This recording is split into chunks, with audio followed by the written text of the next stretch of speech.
So I wanted to have a little bit of fun today, and I've actually been meaning to look at this track anyway, but since it's late October I thought I could tie this in with Halloween and do a bit of a goth rock spooky Halloween special. There will of course be some spooky appearances from my friend here, and it doesn't actually have a name. Maybe he should have a name, but I suppose he's kind of a Phantom of the Opera style character. Anyway, this track is a classic bit of goth from 1979, and I think the band themselves were always slightly resistant to the goth label, but I'm afraid there's no real denying it. This track is about as goth as they come. I'm going to show you how to play the track, but the actual guitar parts, the chords and the riffs, such as they are actually very simple to play. So beyond that, I want to talk about the atmospheric side of the track. So we're going to be using the guitar in a more abstract way to generate some interesting noises, and also going to be showing you some cool delay pedal tricks. Let's get to it then. I'm going to play through a bit of the track for you, and there's actually a famous Bauhaus live performance where the lead singer performs the entire 10-minute track while suspended upside down above the middle of the stage like a bat. I thought it'd be quite cool if I could do this entire video whilst hanging upside down like a bat, but unfortunately that's proven to be slightly impractical, so I'm going to play it for you in a boringly seated fashion.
Let me tell you a bit about Bauhaus and a bit about this track. So as I said, recorded in 1979 and arguably the very first goth track.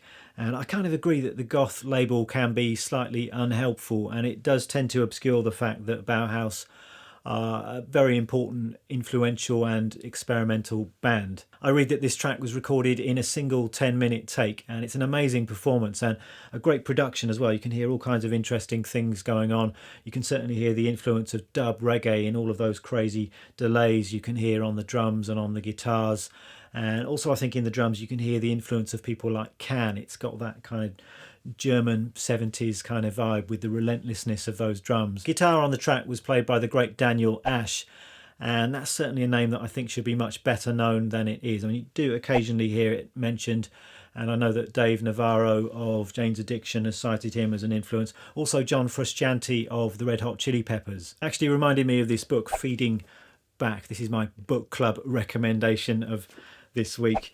And there's an interview with Frusciante in this, and there's a few great quotes where he's talking about his influences, and he says it's people like Keith Levine from Public Image and Daniel Ash in Bauhaus who are exploring the possibilities of what you can do with the guitar, whereas other people seem like they're just exploring what you can physically do. So his point there, and the general point about players such as Daniel Ash, is that they're not about technique and chops and showing off, they're more about atmospherics and ideas. And it's important to bear this kind of thing in mind when you're playing guitar. I think it's very easy to fall into that trap of thinking just because something's primitive and basic that it's not so valuable musically as something which is very technically impressive. And it's something that I have to remind myself of from time to time. I think it's very much a guitar player's thing to start thinking along those lines from time to time. Anyway, let's get started and let's take a closer look at what's happening in this track.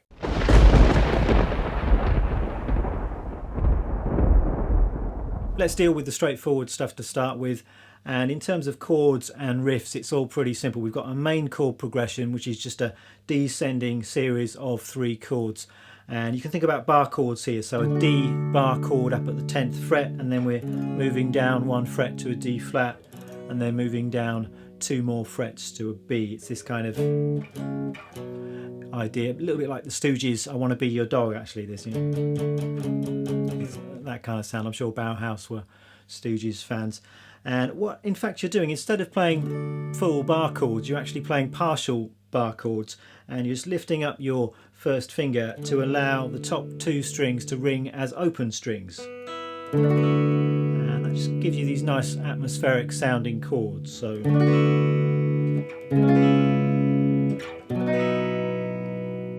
and rhythmically we've got 1 bar on the D, 1 bar on the D flat, and then 2 bars on the B. And rhythm is something like this. When you first hear this come in, I think it's played with all downstrokes just on the lower strings, and the riff is kind of faded in. So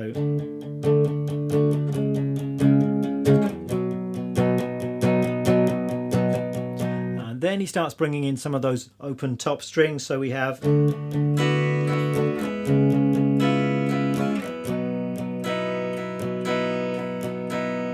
kind of idea.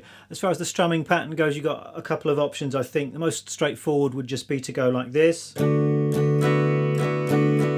kind of down, down, up, up, down, up kind of strum.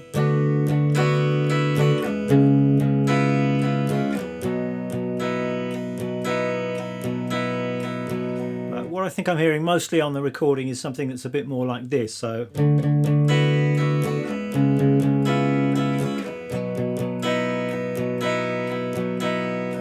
on those first few 8th notes, we've got all downstrokes. So and you're just playing the lower strings there, and then you're bringing out the upper strings with upstrokes of the pick. So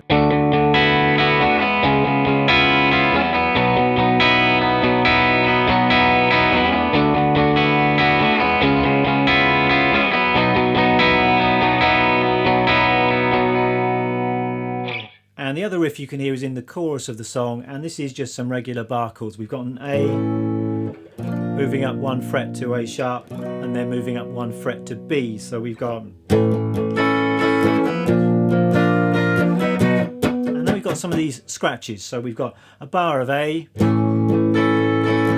bar of A sharp, and then just 1 hit on the B chord, and then just some muted scratches played with 8th notes. So just laying your fingers across all of the strings so you get completely dead sound. So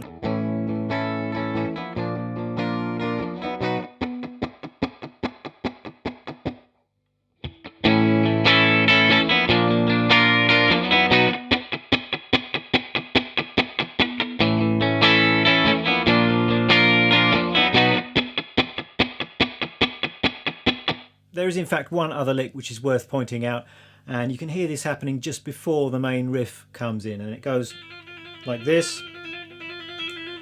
and it's a kind of trill, I suppose. We're playing it on the high E string down at the 1st fret and just hammering and pulling off with your first finger. You could do it with your second finger as well if you prefer. And I think he's kind of manually fading it in, so starting quite gently and then gradually increasing the intensity. And as he increases the intensity, you can just sometimes hear the B string coming in as well, so you can kind of just let your first finger touch the top two strings at that point. So that's the basic idea. If you listen closely to the original recording, it sounds to me like it's the first fret, an E and an F that he's playing there. Actually, if you listen to some live stuff, he sometimes plays the same idea at the second fret, so either way is going to sound good. So that's basically it as far as the conventional stuff in this song goes. Now let's get on to the fun stuff, which is making some weird noises on the guitar.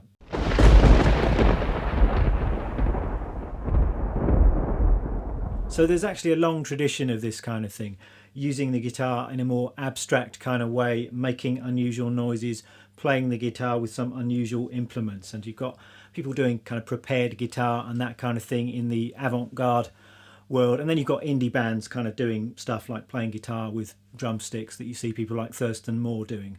Now on the Bauhaus recording, you've obviously got lots of crazy noises and weird effects.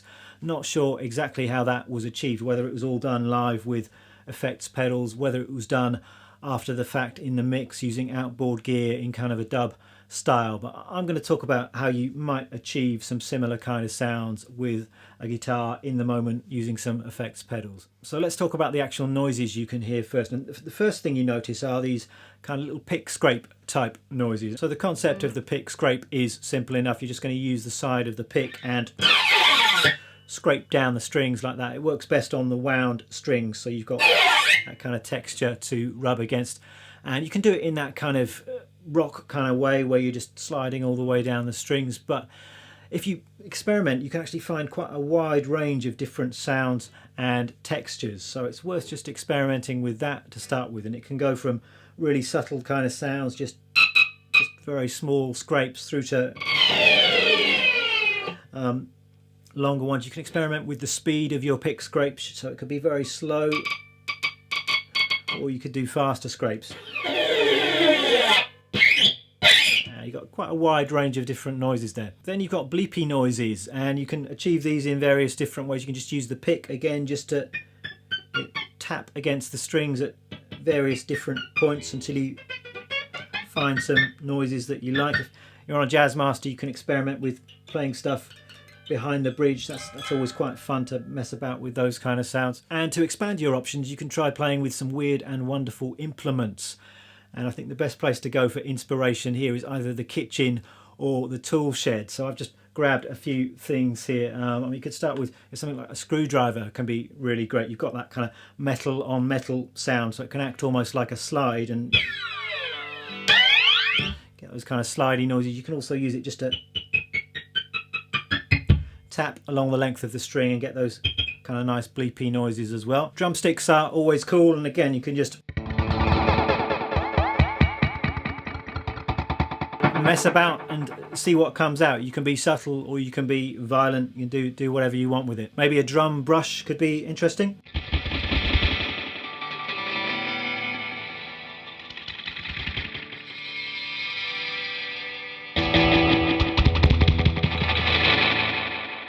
Or a particular favourite of mine, the whisk. And I've been using a whisk on my guitars for many years, and you get some particularly crazy sounds with this. And this particular whisk has got these metal ball bearings on it, which kind of create some interesting sounds.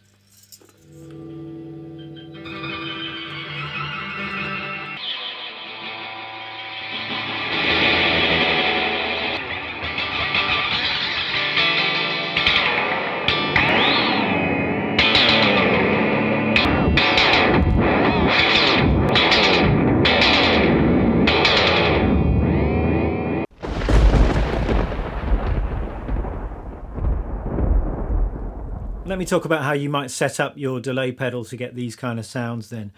And as I said, I'm not sure exactly how this was achieved by Bauhaus in the studio, whether there were any effects pedals involved or whether it was all done with studio gear during the mix of the song. But you can certainly get these kind of sounds using a delay pedal. The particular delay pedal that I'm using today is my Catlin Bred Bell Epoch Deluxe, although you can get these kind of sounds with any delay pedal. Now, it is important to understand the three basic controls that you're going to get on most delay pedals.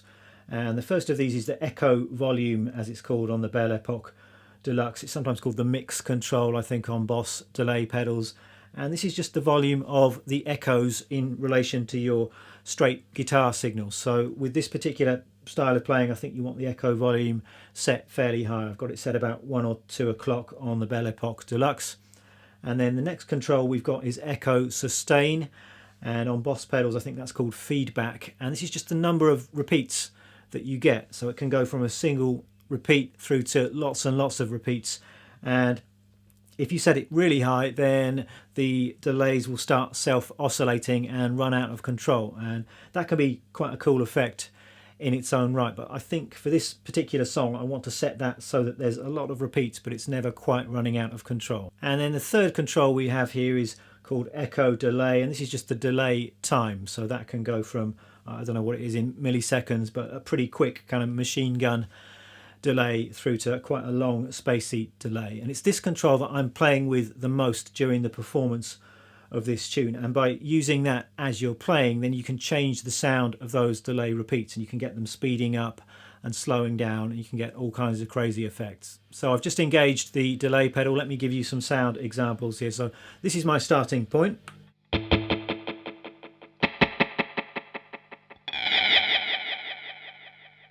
So you can hear it's a fairly fast delay time there. The repeats are pretty loud and there's quite a lot of them. So just that in itself is quite cool, and you can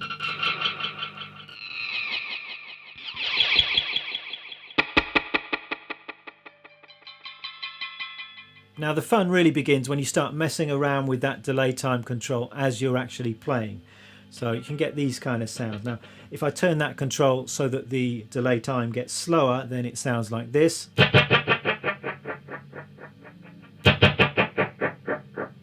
So you get that kind of slowing down, everything becomes lower as well. Or if you go the other way, it sounds like this. And again, be aware of the range of different expression you've got there. It doesn't all have to be completely crazy. You can be quite subtle with that.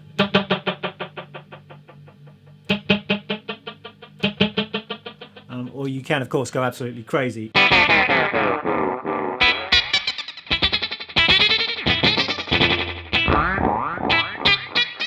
And I suggest you just play around with that until you find some sounds that you like. You can be very subtle or you can be completely over the top. It's up to you.